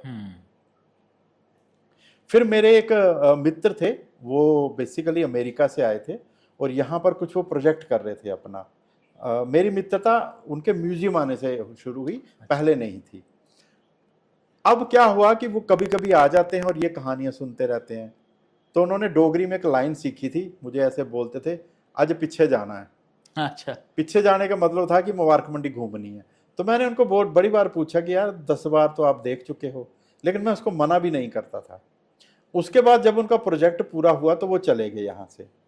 फिर 6 महीने के बाद उन्होंने मुझे कॉल किया, मैं इंडिया आ रहा हूँ तो मैं जम्मू भी आऊँगा। मैंने कहा ठीक है आ जाओ। अब देखिए क्या इम्पोर्टेंट बात है ये कि वो बंदा आया, वो उसके साथ उसकी गर्लफ्रेंड थी, महारानी चाड़की पैलेस में जाके उसने अपनी गर्लफ्रेंड को वहाँ प्रपोज किया। मतलब कि कहाँ पे आपने उनको स्टोरी सुनाई, अहमियत पता चली, जी तभी वो जम्मू का ताजमहल है। जी। और वो अपनी गर्लफ्रेंड को लेके आए साथ में। हालांकि वो चीज़ उन्होंने मुझे तब तक नहीं बताई जब वो, क्योंकि मैं उनको दिखा के मैं बाहर आ गया, 2-3 लड़के थे वो, तो उसके पास बैकपैक था, हाँ जी। उसमें उसमें फूल रखे हुए थे, मुझे कुछ नहीं पता था। जब वो बाहर आया ना, तब उसने बोला मुझे अंग्रेजी में कि मैंने अपनी गर्लफ्रेंड को प्रपोज किया आज यहाँ पर। क्योंकि चाड़की का महल था। जी। तो अब इस तरह बच्चे आए होते हैं स्कूल कॉलेज के ना, कि यार ऐसा भी होता है। तो कहने का मतलब ये है, ऐसे ही अंदर वहाँ पर एक रानी बंदराल हुई हैं, उनका एक पैलेस है। टोटल कितने महल हैं यहाँ पे? देखिए वहाँ पर वैसे तो 22 बिल्डिंग हैं, अच्छा। हाँ, लेकिन उसमें 8 के करीब जो है इम्पोर्टेंट बिल्डिंग्स हैं। अच्छा। जी। तो रानी। हाँ जी, तो जो शीश महल उसको बोलते हैं, रानी बंदराली थी एक। बंदराल जो थे वो रामनगर के राजपूत क्लैन था, उसको बंदरालता बोलते थे पहले, बंदरालता। फिर राजा राम सिंह जी को जब वो जागीर के रूप में मिला तो उन्होंने उसका नाम अपने नाम पर रामनगर किया। अच्छा, तो रामनगर पड़ा। जी। और रामनगर आप कभी जाएं, हमारे कमाल का किला है, कमाल का महल है, कमाल की समाधि है वहाँ पर। मैं आपको सही बात बताऊं कि जितना जम्मू मैंने देखा हुआ है, जितना मैंने अपना विरासत देखी हुई है, पुरातत्व देखा है या वास्तुकला देखी है, उसमें मुझे लगा कि रामनगर के जो महल हैं, किला और समाधि है, वो सबसे अच्छे मेंटेन्ड हैं। हाँ मगर बिल्कुल। क्यों? क्योंकि वो आर्कियोलॉजिकल सर्वे ऑफ इंडिया के पास हैं। तभी। जी अभी तो हमारा जो मुबारक मंडी महल है जी वो भी, उस पर भी कंस्ट्रक्शन काफ़ी देर से चल रही है, और जी। अब तो रेस्टोरेंट भी बनने वाला है, और ओवरऑल कंप्लीट ही हो गया हुआ। तो उस पर क्या आपके दृष्टिकोण है? देखिए मुबारक मंडी का काम जो है वो 2008 में शुरू हुआ था। तो पहले ASI आर्कियोलॉजिकल सर्वे के पास काम था, लेकिन उनकी अपनी एक लिमिटेशंस थी कि साल के जी। अंदर वो इतना ही काम कर सकते हैं, वो ठीक। उससे ज़्यादा काम नहीं कर सकते। तो कुछ ऐसे आवाज़ें उठ रही थी, सरकार को भी लग रहा था कि काम काफ़ी स्लो चल रहा है। हाँ, जी सब जगह यही हाँ जी। बोलते थे। फिर अभी ऐसा देखा है हमने वहाँ पर कि 2-3 एजेंसी इकट्ठे काम कर रहे हैं। तो बाहर वाला जो पोर्शन है जहाँ पर दफ्तर हुआ करते थे, मुबारक मंडी में 3 कोर्टयार्ड थे। एक तो जब हम एंटर करते हैं मुबारक मंडी में, जिसमें आपका काफ़ी बड़ा बड़ा कम्प्लेक्स है, हाँ। वहाँ पर तो दफ्तर हुआ करते थे, और एक राजा अमर सिंह जी का महल था और राजा राम सिंह जी का महल था। बाकी अंदर फिर जो महाराजा था, महाराजा के महल थे एक साइड में, और एक साइड में जनाना महल थे, जहाँ पर महारानियाँ, रानियाँ, राजकुमारियाँ वो रहा करती थी। तो ये वहाँ पर है। अभी जो बाहर वाला पोर्शन है आपका, वहाँ पर काम चल रहा है, और जहाँ पर रानियाँ रहा करती थी, जनाना महल तो यहाँ पर, वहाँ पर अभी काम चल रहा है। और अभी यहाँ पर ये जो आपके महाराजा वगैरह रहा करते थे, अभी वहाँ काम शुरू नहीं हुआ है। मुझे लगता है जल्द ही वहाँ पर भी काम शुरू होगा और मुबारक मंडी फिर से अपने पुराने वैभव में लौटेगी। मुबारक मंडी में जैसे हम अंदर जाते हैं तो वहाँ पे बहुत सा चबूतरा है जहाँ पे बच्चे खेलते हैं, जी, अब वो हटा दिया है शायद। नहीं अभी है वहाँ पर। हाँ, तो उसकी क्या कहानी थी? उसके नीचे कुछ कमरे बताए जाते थे, उसके बारे में ज़रा हाँ, बताएं। देखिए ऐसा है कि एक्चुअली जो चबूतरा है, चबूतरे की जगह पर यहाँ पर एक बिल्डिंग हुआ करती थी, गेस्ट हाउस। अच्छा, जी, जो ये बाहर से गेस्ट आते थे यहाँ पर हमारे उनके महलों लिए। में, उनके लिए, क्योंकि जहाँ पर राजा खुद रहते थे वहाँ पर वो नहीं रहते थे, तो कुछ ऐसे गेस्ट होते थे जो आए तो थे, उनको रुकना है रात को, उनके लिए वहाँ गेस्ट हाउस हुआ करता था। लेकिन जब महाराजा हरि सिंह जी का फिर होता है राज तिलक, उसके बाद वहाँ गेस्ट हाउस को हटा दिया गया था। तो अच्छा, अब चूंकि वो गेस्ट हाउस था, वो भी प्लेटफार्म के ऊपर बना था। अच्छा, हाँ, अब तो गेस्ट हाउस हटाने के बाद प्लेटफार्म अब वहाँ प्लेटफॉर्म रहेगा, तो वो आपका एक दीवाने आम हो गया, दीवाने आम हो गया। यहाँ वो आम लोगों से मिलते थे, अच्छा, बाकी दरबार था, खास लोगों से वही मिलते थे, तो आम लोगों से वही मिलते थे। अब जैसे महाराजा हरि सिंह जी ने जब राजपाट लिया था महाराजा प्रताप सिंह जी की मृत्यु के बाद, तो जो आम लोग उनसे मिलने आते थे या उनको कुछ गिफ्ट देने आते थे, तो वो उन्होंने वहीं वहीं पे मिल बैठ कर अच्छा। लिया था। जी, मुझे लगता है कि आज का जो हमारा पॉडकास्ट है, उनको मैं 2 भाग में विभाजित करने वाला हूँ और बहुत जल्दी आपके साथ एक सीरीज़ हम और बनाएँगे, जी, जो सिर्फ़ एक्सक्लूसिव अमर महल और मुबारक मंडी पे होगी। जी, तो मैं आशा करता हूँ कि जल्दी हम वो बना पाएँ। ज़रूर जी, ज़रूर। डोगरा संस्कृति के मुख्य पहलू क्या हैं? डोगरा लोगों के पारंपरिक रीति रिवाजों और त्योहारों का वर्णन, उनका संगीत और नृत्य। देखिए, डोगरा जो संस्कृति की आपने बात की और जो आपने बाद में शब्द यूज़ किए, ये सभी को मिला के ही डोगरा संस्कृति मिलती है। संस्कृति का एक सीधा साधा मतलब है कि आपका पूरा जो लाइफस्टाइल है, आपका रहन सहन है, कैसा है? आप क्या खाते पीते हैं, कैसे घर में रहते हैं, आपकी बोली कैसी है, आप कपड़े कैसे पहनते हैं, आपकी लोक कलाएं क्या हैं, हाँ, आपके लोकगीत क्या हैं, बिल्कुल। ये सभी को मिला के किसी समाज की संस्कृति बनती है। ठीक है जी। तो हमारा जैसे जो डोगरा समाज था, इसमें हमारी बोली डोगरी है। हाँ, लेकिन इसमें भी ऐसा है कि आपका जो डायलेक्ट है, जिसको हम बोलते हैं ना, बोलने का तरीका, तरीका, अब जैसे जम्मू में डोगरी बोल रहे हैं और जो बसोली में डोगरी बोल रहे हैं, फ़र्क है। वो अलग है। थोड़ा रामनगर की तरफ थोड़ा सा अलग है। तो कठुआ ये, अलग है। हाँ जी, थोड़ा थोड़ा जो अंतर है, अंतर कैसे होता है, जैसे हमारे यहाँ हमारे बच्चों को अंग्रेज़ी स्कूलों में पढ़ाने का ज़्यादा रिवाज है, हुँ, या बच्चे जो पढ़ते भी हैं, तो मैंने देखा कि हमारे जो सरकारी स्कूल हैं वहाँ पर भी ज़्यादातर बात जो है वो हिंदी में की जाती है। और गांव में भी, रिमोट एरियाज़ में भी मैंने अब हिंदी देखा। शुरू हो रही हाँ है। जी, हाँ, तो वहाँ मैंने देखा कि इवन जो घर परिवार में लोग खुद तो पढ़े नहीं हैं, बच्चे हुँ, पढ़ रहे हैं, वो कुछ ऐसा एक कम्प्लेक्स है उनको कि यार हम अगर डोगरी में बात करेंगे तो हम नीचे तो हो हम जाएँगे। थोड़ा नीचे हो जाएंगे, तो हिंदी में कम से कम, क्योंकि उनकी अपनी माताएं जो हैं वो इतना तो नहीं पढ़ी हैं कि वो अंग्रेज़ी में बात करें, तो वो हिंदी में कम से कम बात कर लेते हैं। हाँ, और अंग्रेज़ी के छिटपुट शब्द, जैसे हैंडू साफ करो, शूजू पहनो, बिस्किट खाओ, नोज़ी साफ़ सिट करो। सिट स्टैंड, इस तरह के शब्द जो हैं बच्चों को बोलते रहते हैं, आई सिखाते आई रहते हैं। क्लोज़ करो। हाँ, आइज़ क्लोज करो, सो जाओ, थैंक यू बोलो, इस तरह के शब्द सिखाते रहते हैं। और वही बच्चों की वो कच्ची उम्र होती है जिसमें वो चीज़ें पकती रहती हैं। और पक चुकी होती मैं हैं। ऐसा समझता हूँ, देखिए हमने भी किसी समय थोड़ी सी पढ़ाई करी थी, तो हम स्कूल में भी डोगरी बोलते थे, घर में भी डोगरी बोलते थे, तो हिंदी भी बोल लेते हैं, थोड़ी सी अंग्रेज़ी भी बोल लेते हैं। ऐसा नहीं होता है कि आप जी डोगरी सीखेंगे तो आपको हिंदी नहीं आएगी, ऐसा नहीं होता है। आप घर में बच्चों के साथ डोगरी बोलिए, बच्चा स्कूल में हिंदी बोलेगा लेकिन घर में डोगरी बोलिए। समय के साथ साथ अब देखिए कई लोग ऐसे हैं जो बिल्कुल अनपढ़ हैं, लेकिन चाहे वो सिनेमा देखकर, चाहे वो रीलें देखकर या हाँ, फ़ोन देखकर हिंदी बोलते हैं, बिल्कुल। बड़े रिमोट एरिया में हिंदी बोलते हैं। तो ऐसा कभी नहीं होगा कि अगर आप बच्चों को आज डोगरी सिखाते हैं तो कल वो हिंदी नहीं सीख पाएगा, ऐसा कभी नहीं होगा। ये मन का वहम है। वह कुछ ऐसे भी हमने स्कूलों के बारे में सुना कि जिन्होंने स्पेसिफिकली ऐसा बोला हुआ था बच्चों को कि स्कूल में डोगरी नहीं बोलनी है। हाँ बिल्कुल सही, ये सही न्यूज़ है। हाँ जी। तो फिर कुछ सामाजिक संस्थाओं ने उनके साथ कांटेक्ट किया होगा, कुछ समझाया होगा, बताया होगा, ऑब्जेक्शन भी किया होगा, तो फिर धीरे धीरे उनको ये सब बंद करना पड़ा।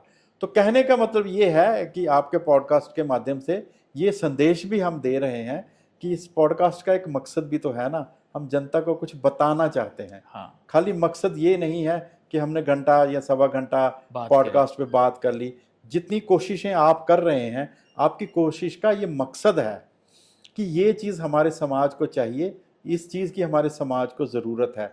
हमारी पहचान डोगरी है, ठीक है। अब वो ऐसा समय नहीं रहा कि आप बिल्कुल वैसा लाइफस्टाइल अपना लें कि हम वो बैठकर वो गीत गाएं, वो खाना खाएं, वो कपड़े पहने। गबरू बनाएं, वो हाँ ये जी, करें वो लेकिन करें। आप अपनी भाषा को मत छोड़िए।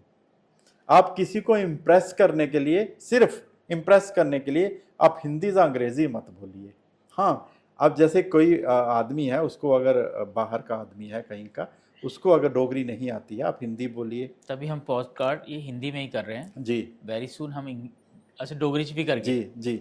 तो कहने का मतलब ये है कि हमें इस बात को समझना है, सिर्फ ये गीत गा लेने से कि अस डोगरे हैं, आखने शाने कन्ने, अस जित्तियां न जंगा कमसाने कमसाने कन्ने, में। या इस तरह के गीत गाने से, या डोगरी को या डोगराइज्म को एक ग्लोरीफाई करने के लिए हम गीत बनाएं। आप देखिए, अगर मैं 47 की मैंने जो बात की थी कि हमने देवनागरी को अडॉप्ट किया, हाँ अगर आप कहीं बैठ के 5 मिनट इस सोच करें, 47 से लेके 2025 तक हमारे समाज से डोगरी गायब हो रही है।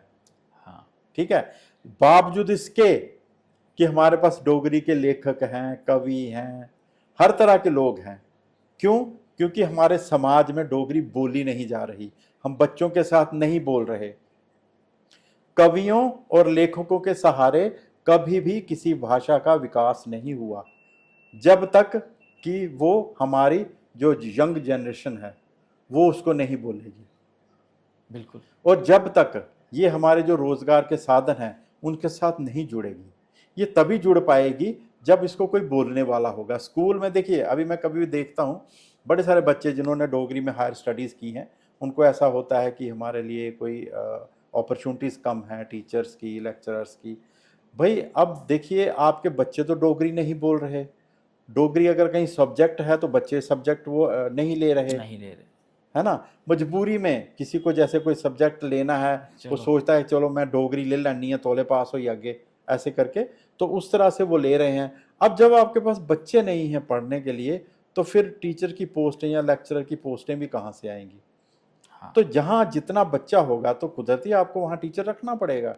हाँ, डिमांड है ना। हाँ, तो ये बेसिक बातें हैं, इन पे हमारे समाज के जो विचारक हैं या जो डिसीजन मेकर हैं इसमें, उनको इसके बारे में सोचना पड़ेगा, और बाकायदा इसमें सरकार को बोलना पड़ेगा कि यही करना है, ऐसा ही करना है। तो क्योंकि हमारी जो विरासत है, अभी जैसे आपने नाम लिया, बचपन में जैसा हम देखते आए थे, हमारी जो आम जो यंग गर्ल्स होती थी, वो तो सलवार कमीज पहनती थी, और जो थोड़ी बुजुर्ग होती थी उसमें, क्योंकि उस देखो ये इरोजन में ऐसा नहीं कहता अभी 10 साल से हो रहा है, या कंप्यूटर आया या फोन आया तब से हो रहा है। ये तो हो रहा है आज से 50 साल पहले से, लेकिन धीरे धीरे हो रहा धीरे था। धीरे। अभी जैसे ये कंप्यूटर एज जो आई है ना, इसमें थोड़ा तेज हो गया है, जल्दी हो गया है, क्योंकि अब हर चीज आपके हाथ में है। अब ऐसा भी नहीं है आप टेलीविजन लगाओगे तो देखोगे, अब हर चीज आपके हाथ में है।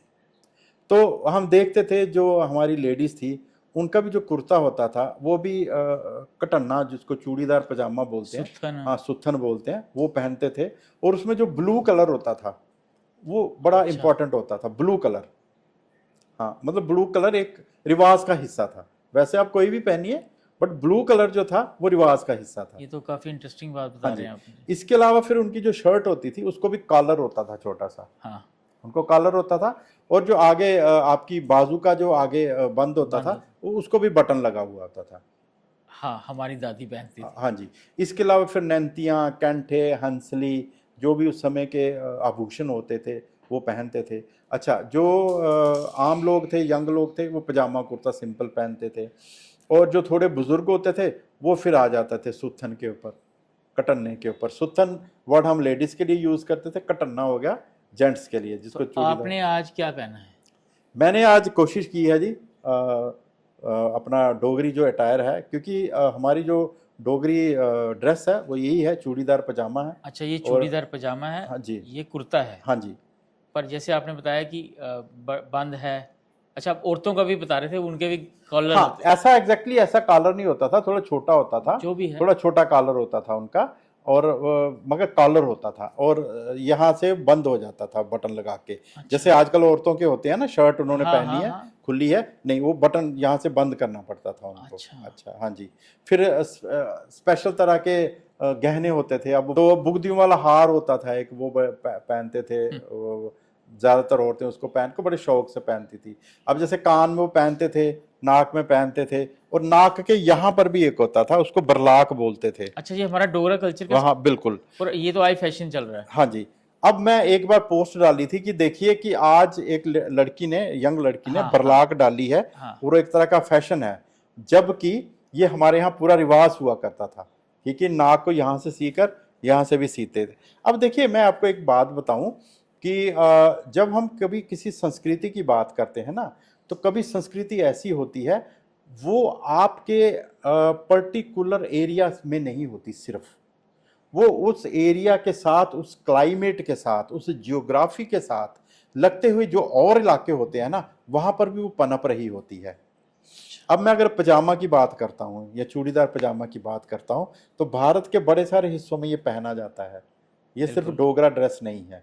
हाँ, हम ऐसा कह सकते हैं कि हम भी इसको पहनते थे, हाँ। ये हमारा ट्रेडिशनल हुआ करता था। बरलाक की मैं जो बात कर रहा हूँ, आप जम्मू से लेकर हिमाचल, उत्तराखंड और नेपाल तक इसको औरतें पहनती हैं। हाँ। तो एक तरह से आप इसको कह सकते हैं ये पहाड़ी कल्चर का हिस्सा था, और इसको बरलाक बोलते थे। एक गाना भी है हमारा डोगरी का, नक सोबे बरलाक गोरी थे, ये एक गाना है पूरा डोगरी का।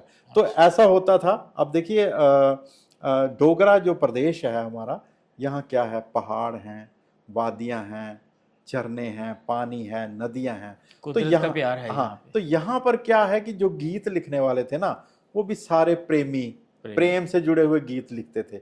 तो इन चीज़ों का असर होता है लिखारियों पर भी, क्योंकि वो देख रहा है कि कोई गद्दी है वो बांसुरी बजा रहा है, गद्दन को देख के कुछ बोल रहा है, या कोई पहाड़ी युवती है वो भी पहाड़ में घास काटने जा रही है, उसी के गांव का या दूसरे गांव का कोई नव युवक है, वो उसको देख के कुछ गा रहा है। तो हमारे जो गाने हैं, वो हमारे गाने जो हैं वो भी इन्हीं चीज़ों से जुड़े हुए हैं। मैं आपको बताऊं कि मैं एक यहाँ चनैनी की तरफ एक बार ऐसे विजिट के लिए गया था, कुछ बाउलीज को देखने के लिए। तो मैं थक गया था, काफ़ी चलना पड़ा, तो मैं ऐसे बैठा हूँ, मैं अचानक मेरे कानों में आवाज़ पड़ रही है कि जैसे कोई गा रहा है। अच्छा। तो मैंने ऐसे देखा तो मुझे कुछ दिखाई नहीं दिया। दिखाई नहीं दिया। फिर धीरे धीरे वो आवाज़ बढ़ने लगी, तो मैंने देखा कि नीचे से, वो थोड़ी चढ़ाई थी, नीचे से दो लड़कियां जो हैं वो गाते हुए आ रही हैं। अच्छा। तो मैं चुप रहा। जब वो मेरे पास आई तो मैंने उनको हाथ से इशारा किया कि आप थोड़ा रुक जाइए। मैंने उनको पूछा कि आप, मतलब ये, मुझे उनकी भाषा नहीं समझ आई। बेसिकली वो गद्दी ट्राइब से थी, अच्छा। और वो जो गा रही थी वो, हालांकि वो डोगरी में गा रही थी, बट उनका लय ऐसा था कि मैं समझ नहीं पा रहा था। तो मैंने उनको बोला कि मैं माफ़ी चाहता हूँ, मुझे थोड़ा बताइए, आप ये जो गीत गा रहे हैं ये आप आज ही गा रहे हैं? कहते नहीं, जब भी कोई रास्ता लंबा होता है तो तो हम ये हम गाते। गीत गाते हुए जाते हैं, उससे अच्छा। रास्ते का पता नहीं चलता, सही। तो ये रिवाज है। तो मुझे बड़ी हैरानगी हुई। मैंने कहा अच्छा देखो किस तरह की चीज़ें जो हैं हमारे यहाँ अभी विरासत में हैं और चल रही हैं। ऐसे ही जो आप ये वैष्णो देवी के पहाड़ देखते हैं, इनके पीछे का जो इलाका है उसको बमहा का इलाका बोलते हैं, अच्छा। बमहा करके बोलते हैं। ये आपका जो है, आपका सुजनधार एक इलाका आ जाता है यहाँ पर, फिर आपका कैंथगली आ जाता है, फिर आपका पंचैरी आ जाता है, मोंगरी आ जाता है। यहाँ आप जाइए, यहाँ आपको डोगरी बोलने वाले लोग मिलेंगे, इनका कल्चर अलग है, पूरे डोगरे हैं, कल्चर अलग है। छोटे छोटे मंदिर देखिए इन्होंने जो बनाए हैं, उनके कलश अलग हैं। जो डोगरा आर्ट म्यूजियम है जो हमारे मुबारक मंडी के जी, अंदर है, उसके बारे में संक्षिप्त में बताइए। डोगरा आर्ट म्यूजियम हमारे जम्मू क्या, पूरे भारतवर्ष में और किसी समय में पूरे संसार में प्रसिद्ध रहा है, क्योंकि डोगरा आर्ट म्यूजियम के पास एक कलेक्शन आई थी बसोली मिनिएचर पेंटिंग की, जिस कलेक्शन का नाम था रसमंजरी सीरीज़, हाँ जी। जिसकी वजह से हमारा डोगरा आर्ट म्यूजियम जो है वो पूरे विश्व में प्रसिद्ध हुआ। और बड़े बड़े जो आर्ट हिस्टोरियन थे, जैसे कार्ल खंडालवाला थे, हमारे BN गोस्वामी साहब थे, इस तरह के और भी जो थे, मुल्कराज आनंद हो गए, ये सभी लोगों ने आके उन पेंटिंग्स पे काम किया। डोगरा आर्ट म्यूज़ियम के बारे में बात करें तो डोगरा आर्ट म्यूज़ियम जो है वो जम्मू में हमारे जो पुराने बुज़ुर्ग थे, उन्होंने काफ़ी संघर्ष किया था, क्योंकि जम्मू में म्यूज़ियम नहीं था।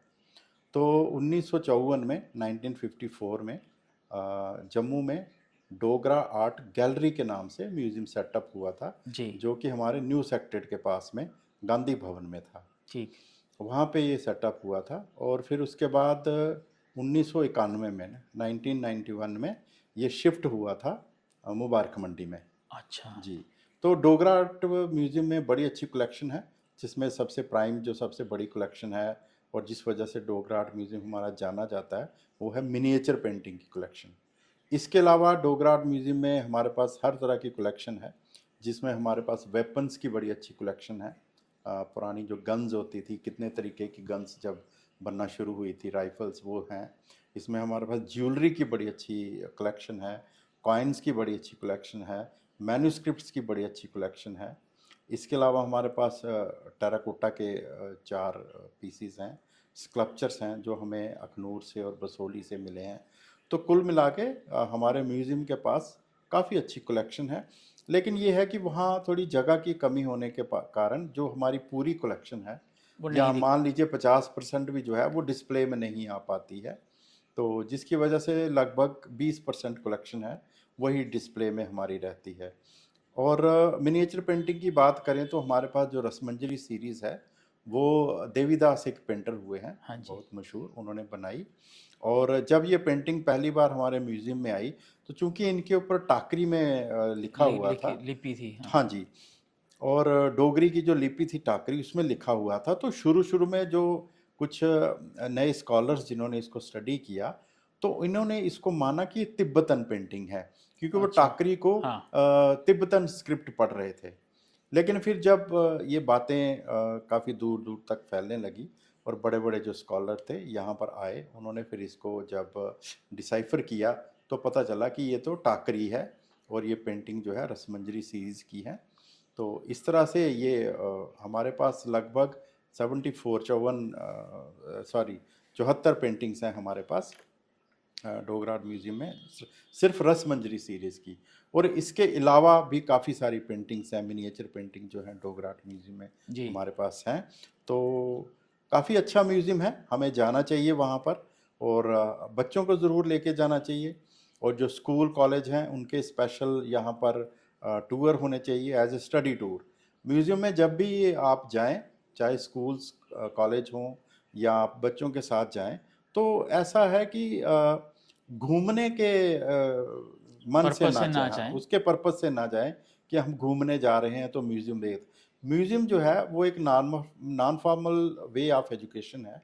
तो आप जब भी वहाँ जाएं या स्कूल कॉलेज के बच्चे वहाँ जाते हैं, तो कृपया घूमने के पर्पस से ना जाएं। आप वहाँ पर उनको स्टडी करें, वहाँ स्टाफ से बात करें, वहाँ सीखें कि ये म्यूज़ियम सेटअप किया गया है, इसका कुछ पर्पस है। क्योंकि आपको ये दिखाना है कि जो हमारी विरासत है, चाहे वो हमारी पेंटिंग्स हैं, चाहे हमारी ज्वेलरी है, सिक्के हैं, जो भी हमारी विरासत है, उसी को दिखाने के लिए ये म्यूज़ियम सेटअप किया गया है। राइट। और इसमें बड़ी सारी चीज़ें हैं, जैसे मान लीजिए वहाँ पर जैसे आपके ज्वेलरी है, उसको बनाने में हमारे पुरखों ने कितना योगदान दिया है। हमारी कॉइनेज है, हमारे वेपन्स हैं, हमारी पेंटिंग्स हैं, हमें इनको देख के प्राउड फील करना है। हमारे पास मैन्युस्क्रिप्ट्स पड़े हैं कि हमारे जो पुरखे थे, उन्होंने कितनी मेहनत से ये विरासत बनाई थी, और जिसको आज हमारे डोगरा आर्ट म्यूज़ियम में प्रदर्शित किया गया है। तो हमें ये सब देख के एक तो ज्ञान हासिल करना है इनके बारे में, और दूसरा हमें एक गर्व भी महसूस करना है कि हमारी विरासत जो है, हमारे पुरखे कितनी अच्छी विरासत, भव्य विरासत हमारे लिए बनाकर छोड़ गए हैं। जी। सर कृपाल जी, मुझे लगता है कि आप जिस तरह से विस्तारपूर्वक हमें और हमारे दर्शकों इस पॉडकास्ट के थ्रू बता रहे हैं, मुझे लगता है कि हमारी और आपके अंदर जितनी क्षमता है अपने हेरिटेज को लेके, जहाँ आपके पास जितनी नॉलेज है, हम उसका सेकंड पार्ट पक्का बनाने वाले हैं। जी आपसे सारे हमारे जो मेंबर हैं पॉडकास्ट के, उनकी तरफ से भी आपको एक रिक्वेस्ट है कि प्लीज़ हमारे सेकंड पॉडकास्ट में आप ज़रूर आएँ। जी ज़रूर जी। तो जिसमें हम लोग अपने मुबारक मंडी की ओर बात करेंगे, अमर महल म्यूज़ियम है उसकी बात जी करेंगे, और सबसे बड़ी बात आपकी डोगरा और आपकी हेरिटेज वॉक की। जी तो मुझे यहाँ तक लगता है कि आप लोग भी काफ़ी देर से खुशी से वीडियो पूरा देखा है। इसका सेकंड पार्ट बहुत जल्द आएगा, जिसमें हम और अपनी डोगरा विरासत के लिए बताएंगे। आपके लिए कोई प्रश्न है, आपका कोई मन में कोई प्रश्न है जो मिस्टर कृपाल जी से आपने पूछना है, तो आप कमेंट बॉक्स में पक्का डालिएगा। उस पे हम लोग क्वेश्चन आंसर और निकालेंगे कि आप अपनी डोगरा कल्चर को लेके सेटिस्फाई हो सके। सर, आप हमारे इस प्रोग्राम में आए द गेस्ट चेयर में। आज जो गेस्ट चेयर है वो भी धन्य है कि हमारी डोगरा विरासत की जैसे आपने बातें की हैं, और आपको आपका सहन और आपका पहनावा देख के तो मुझे ऐसा लग रहा है कि मैं आज से 200 साल पहले तो चला गया हूँ। हमारे दादाजी या हमारे परदादा शायद ऐसी ड्रेस पहनते होंगे जिसकी आपने जी विरासत को रखी है। उसके लिए आपका बहुत बहुत धन्यवाद। धन्यवाद जी आप धन्यवाद। हमारे पास आए। आपने भी हमें अपने पॉडकास्ट में बुलाया और हमें इस काबिल समझा कि हम अपनी विरासत के बारे में बात कर सकें, तो आपका भी बहुत बहुत धन्यवाद।